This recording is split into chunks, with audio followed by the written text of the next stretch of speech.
Thank you, Mr. Akasaka, Mr. Stevie Wonder, Ambassador Rice, ladies and gentlemen of the media.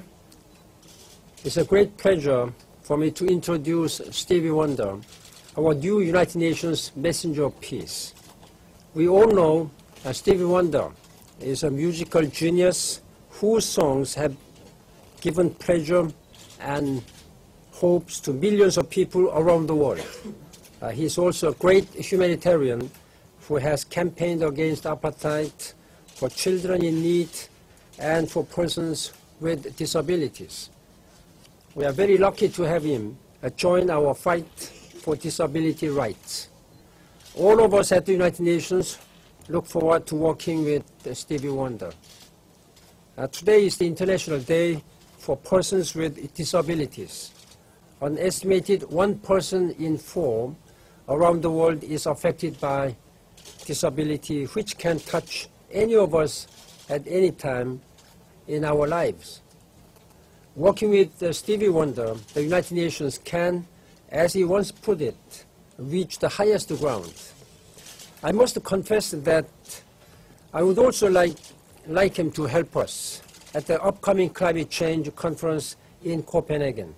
His song, Signed, Sealed, Delivered, would be the perfect soundtrack for the negotiators working to seal the deal in Copenhagen.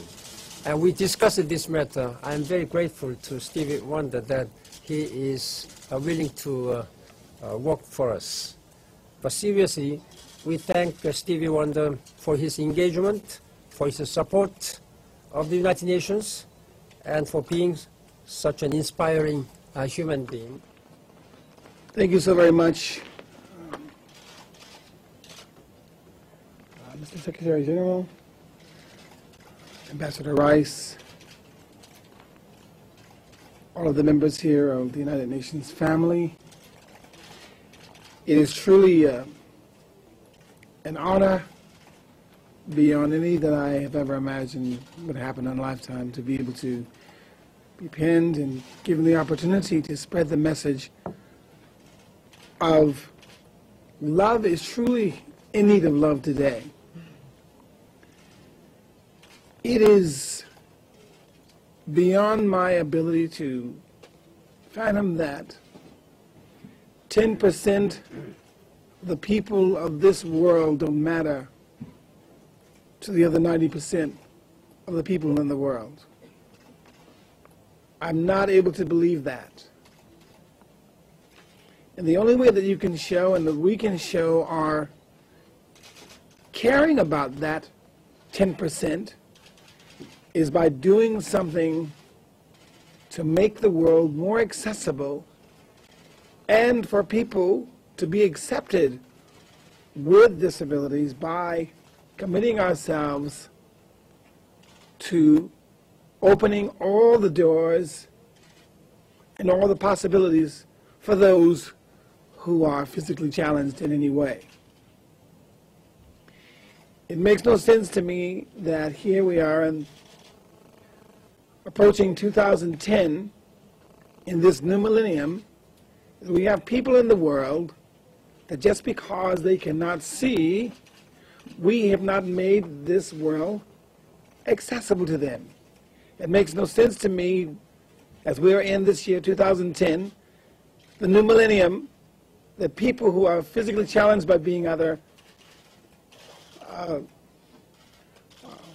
paralyzed or that are quadriplegic do not have accessibility to be able to go and walk, to travel anywhere that he or she would want to. It makes no sense to me that in this year, 2010, in this new millennium, that a person who may be deaf is not able to have accessibility in any way that is possible when we are traveling in space, not just to the moon, but beyond. It is unacceptable. I don't say that because I'm blind, physically challenged. I say that because I would hope that this 90% of the people in the world are not blinder than the blindest person without vision. I would hope that you all would have the vision to open up the vision in not only your eyes, but in your mind and spirit, to seeing that a person who is left without an opportunity, one person, means that we all are with a disability. And that disability is a lack of being able to care. So I would hope that every single human being, every single world leader will commit themselves to making this world a better place and accessible for every single human being on this planet. I am committed to this, and as much as I have received this honor today, this honor gives me, again, another challenge. And this challenge is like writing another song. At the end of the day, if I'm challenged to write a song that's a hit, it's going to be #1. So we're going to win on this one too. Thank you with your support.